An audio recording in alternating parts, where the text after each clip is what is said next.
Após a decisão de Moraes, o X expressa orgulho de estar de volta ao Brasil. O X afirmou nesta última terça-feira, dia 8 de outubro, que tem orgulho de estar de volta ao Brasil, em publicação feita na sua própria rede social.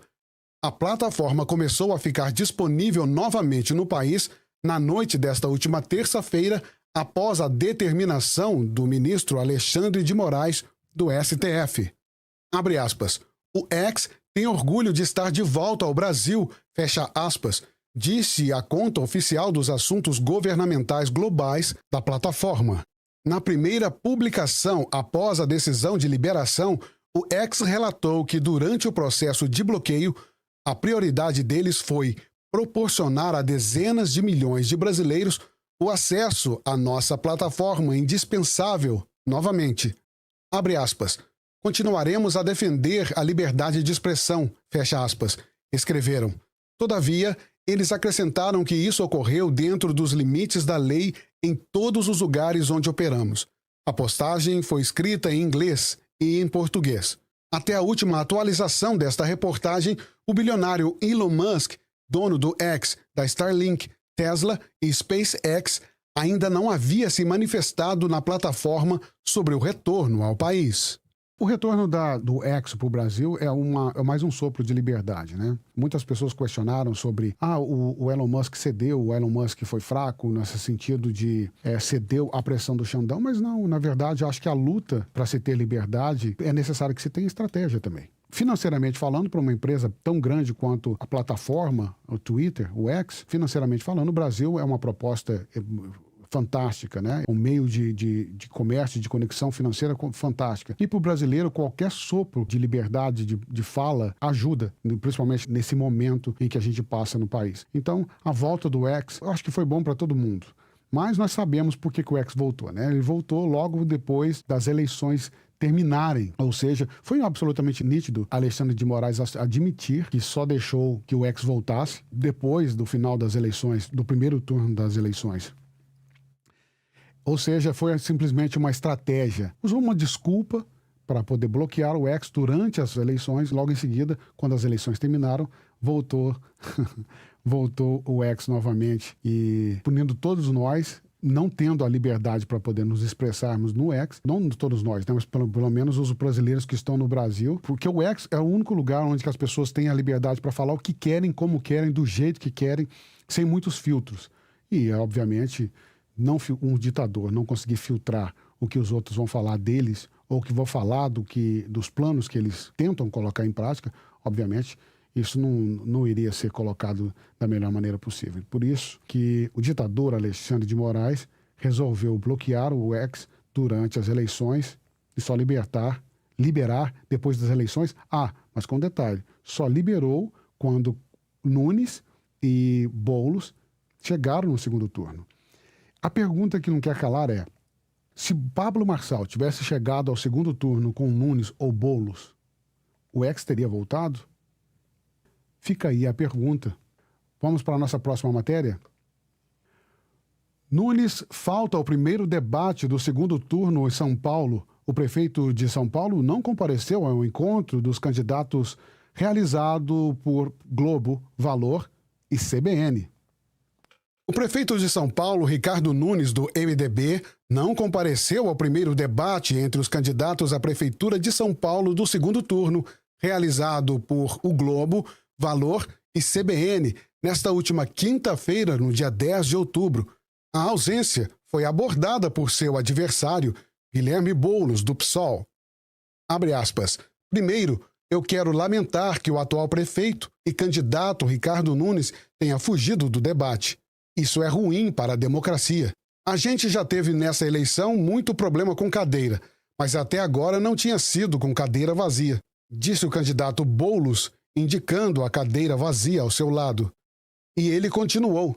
Embora seja um desrespeito lamentável com os eleitores de São Paulo, não me surpreendeu, porque o mesmo candidato que foge de responder à sociedade, foge de debater ideias, foi o prefeito que durante 3 anos e meio fugiu de suas responsabilidades, concluiu Guilherme Boulos. Nunes pede menos debate no segundo turno, Na última quarta-feira, dia 9 de outubro, durante uma agenda na Zona Sul de São Paulo, Nunes disse que nem sabia do encontro, alegando ter recebido 12 convites para debates. Em nota, a campanha do prefeito reiterou o pedido para que os veículos de imprensa fizessem debates conjuntos, limitando os encontros entre ele e Boulos a, no máximo, 3. Desde segunda, 8 dos 12 veículos que fizeram pedido de realização de debates têm conversado sobre a realização de pool. A campanha de Ricardo Nunes reitera a importância dessa parceria para que consigamos atender aos telespectadores, ouvintes e leitores de todos os meios de comunicação em nome da democracia. O pedido de 3 eventos está no limite máximo histórico de debates realizados em segundo turno na história da cidade de São Paulo. Nunca houve mais do que isso. Nunes justifica o pedido pela necessidade de conciliar a campanha a seus deveres à frente da Prefeitura de São Paulo. Embora Guilherme Boulos diga que essa tenha sido a primeira vez em que o candidato deixou de ir a um debate em São Paulo nestas eleições, ele, Nunes e José Luiz da Atena, do PSDB, não foram ao debate promovido pela Veja em 19 de agosto. Na ocasião, os candidatos alegaram que tinham outros compromissos agendados, mas a ausência foi interpretada como um boicote a Pablo Marçal. Lembrando que, na ocasião, a empresária Marina Helena do Novo chamou os 3 de fujões. Eles todos, tanto Nunes quanto Boulos e da Atena, assinaram um termo de compromisso dizendo que estariam aqui hoje e fugiram. Como é que a gente quer para comandar a nossa cidade alguém que tem medo de confrontos de ideias? Questionou a candidata do Novo enquanto exibia a palavra fujões. Bom, e depois dessa recusa de participar desses debates, o primeiro debate do segundo turno entre os candidatos à Prefeitura de São Paulo, Ricardo Nunes, do MDB, e Guilherme Boulos, aconteceu nesta última segunda-feira, dia 14, e foi marcado pelo apagão da cidade e por alfinetadas entre os 2 adversários que chegaram a ensaiar um abraço. Lembrar que mais de 300 mil famílias não estão podendo assistir esse debate porque estão sem luz na sua casa. Eu fiquei sem luz na minha casa até ontem, no fim do dia. E esse apagão tem 2 grandes responsáveis. A Enel, que é uma empresa que presta um serviço horroroso e que eu, como prefeito de São Paulo, a partir de 1º de janeiro do ano que vem, vou trabalhar para tirar ela daqui, e o Ricardo Nunes. Porque é aceitável que o governo federal, que é que detém a concessão, regulação e fiscalização, não tenha feito nada. Isso desde novembro do ano passado. O que mente, não houve nenhuma ação. E a Enel continua aqui atrapalhando a nossa cidade. Nós não podemos permitir a Enel mais em São Paulo. O que a gente tem que continuar fazendo? As podas, como eu já fiz, 620 mil podas. Te repetir a pergunta. Em respeito a quem está nos assistindo, eu peço que você responda de forma objetiva. Não fique falando Lula, tal, que você quer responsabilizar o presidente Lula por uma responsabilidade que é sua. De quem é a responsabilidade de poda e manejo de árvores? É que você não sabe muito bem o que é trabalhar, né? Você tem essa dificuldade. Você tem dificuldade. Por favor, gente. Mas deixa eu falar uma coisa pra você, Guilherme. Esse dia você falar de trabalho, Ricardo, depois da população de São Paulo ter vivido o que viveu nos últimos 3 dias, você achar que tem autoridade moral, desrespeitando as pessoas para falar de trabalho. Olha o que você fez, você não fez nada. Aliás, quero te fazer um desafio aqui. Eu sou professor, hoje deputado federal, minha vida financeira é limpa. Já que você está falando e colocou questões de trabalho e está dizendo que com você está tudo certo, eu abro agora o meu sigilo bancário da minha conta. Você abre o seu? Te desafio para abrir. Você abre para a sociedade de São Paulo saber se você de fato é limpo como está dizendo que é? Ele infelizmente não respondeu. Vamos ver se no bloco seguinte ele responde se abre o sigilo. Eu abro o meu. Já que você não tem nada a esconder, abra o seu sigilo, Ricardo. Faça isso. Não, cuidado, fica calmo, fica tranquilo. Mas abre o seu sigilo. Nunca fugi da justiça igual você. Você ficou 6 anos fugindo do oficial de justiça naquela ação de depredação do Pinheirinho, jogou pedra na viatura, foi preso. E aí o oficial de justiça não achava ele, aí prescreveu. Então... Tudo bem? Você tá bem? Eu tô bem, você. Tudo firme? Vamos lá, ó. Silêncio, por favor. Você não vai me intimidar, sabe por quê? Eu jamais. Eu vim da periferia do Parque Santo Antônio, não tenho medo de nada, rapaz, só de Deus. Por favor, gente. O lugar tem. Então, eu vou fiscalizar e garantir que você já tem que ter um prefeito forte. Você, às vezes, aqui vem no debate, até tropeça, gagueja. Eu imagino você numa mesa com a Enel, na mesa com as OS. Não dá conta. Eu recuperei naquele ano, 2019, 1,2 bilhões, junto com meus outros colegas vereadores. Pedimos indiciamento de 99 diretores de banco. Tenho absolutamente nada de errado na minha vida, nada. Então, se você quer ser policial, você precisa pensar concurso, porque para prefeito você não vai ser, não. Ricardo, não é piadinha que vai resolver isso, só para eu entender mesmo, acho que isso é importante para as pessoas, porque apesar de você dizer tudo isso, eu entendo, independente, todos nós temos família, mas quando a gente vai para a vida pública, a gente se sujeita ao escrutínio público, à avaliação das pessoas. Você foi para a vida pública e se sujeita a isso. Eu digo isso para as minhas... Aqui, por que o pessoal votou contra reduzir impostos? Você sabe que tem pessoas ligadas a você que têm apelido de... voltado com a questão de impostos, de taxas. Eu eliminei taxa, reduzi impostos, aumentei o orçamento, gerei emprego e renda. Por que vocês são a favor de aumentar impostos e criar taxas? Eu lamento, Ricardo, que no alto da sua arrogância, você até ataque a ex-prefeita Marta Suplicy, que foi sua secretária e só rompeu com o seu governo porque você se aliou com o Bolsonaro e ela tem caráter e princípios e não aceitou isso. São pessoas igual o Coronel Melo, da Polícia Militar, e a Polícia Militar, que ele não gosta. O problema dele não é com o Coronel Melo, o problema dele é que ele não gosta da polícia. A vida inteira correu de polícia, depredou. Eu vou dobrar a Guarda Civil Metropolitana, coisa que você não fez. Vai dobrar? Deixa eu falar uma coisa para vocês. Vai dobrar a polícia militar. O Boulos não gosta de polícia. Como é que ele vai dobrar uma coisa que ele não gosta, né? Bom, eu acho uma vergonha para nós, os brasileiros, até para o povo paulista também, ter que decidir entre esses dois energúmenos, né? Um é um invasor de terras, um invasor de casas, um invasor de propriedade, e o outro é um banana que, na verdade, é um vice-prefeito, né, que ele ainda nem conseguiu, ainda é um efeito Covas de administração, que ele ainda nem administrou direito, e com todas essas acusações que está acontecendo também, eu acho que, e é de centro-esquerda, ele nunca foi de direita, eu acho até que muitas pessoas estão fazendo todas essas críticas de maneira correta, já que o Nunes não é de direita e não representa a direita sobre nenhuma circunstância. É uma vergonha o São Paulo ter que passar pelo que está passando e ter que decidir entre esses dois. Mas, de longe, entre um invasor de propriedade de esquerda comunista e socialista, enfim, invasor de terra, e esse banana, antes o banana, né, do que o invasor de terras, o Boulos. Mas é uma decisão que o povo de São Paulo vai ter que tomar. Eu espero que vocês tomem da melhor maneira possível, porque serão mais 4 anos. 4 anos de uma decisão que, se tomarem a decisão errada, serão 4 anos de sofrimento, assim como o povo brasileiro estão passando já 2 anos de sofrimento depois da decisão que tomaram há 2 anos atrás com a presidência da República. Bolsas sendo cortadas, Bolsa Família sendo cortadas, Vale Gás sendo cortados, impostos sendo colocados, impostos da Shein de até $50 recolocados, sendo que prometeu que não seriam colocados.